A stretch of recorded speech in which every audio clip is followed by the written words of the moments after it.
Je ne sais pas si vous vous souvenez, mais en 1999, il y a eu la Coupe du Monde de rugby. Il y a eu la demi-finale entre la France et je vais enlever ça, la France et la Nouvelle-Zélande, les All Blacks. Il y a eu, c'était à Twickenham, cette demi-finale, France All Black. À cette époque-là, il y avait un joueur chez les All Blacks qui faisait peur à tout le monde. C'était Jonah Lomu.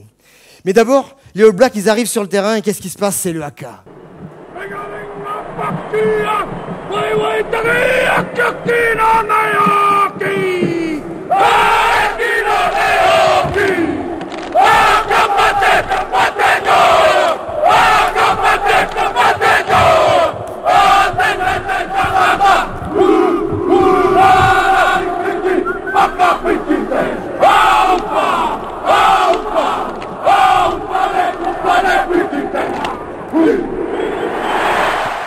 Et là, ça fout la trouille. Toutes les équipes du monde, quand elles se retrouvent en face des All Blacks qui font leur haka, se disent, nom de Dieu, ces mecs-là, ils sont fous, quoi. Et surtout que cette année-là, en 99, il y avait Jonah Lomu. Jonah Lomu, c'était un mec, normalement, il jouait 3 carrels, ailier. Normalement, c'est une gazelle, vous voyez. Mais ce mec-là, il faisait 1m96, je crois, 120 kilos, et il courait le 100 mètres en moins de 11 secondes. C'était un monstre, un Golgoth, quoi.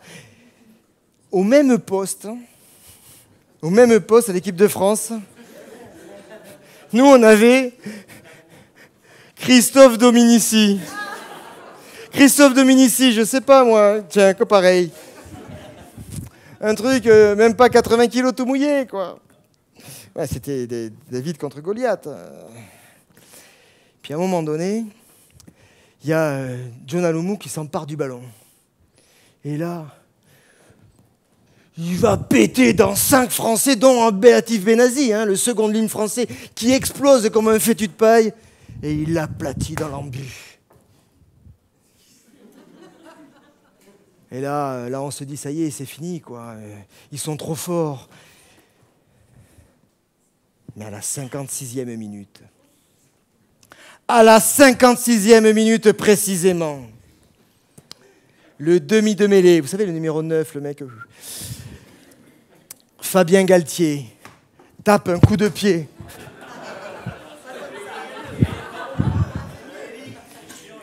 Non, mais c'était pour vous montrer que c'était un référentiel bondissant aléatoire, quoi.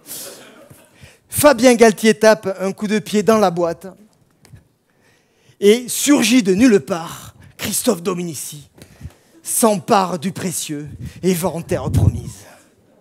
Et là, à ce moment-là, la peur a changé de camp et nous avons gagné.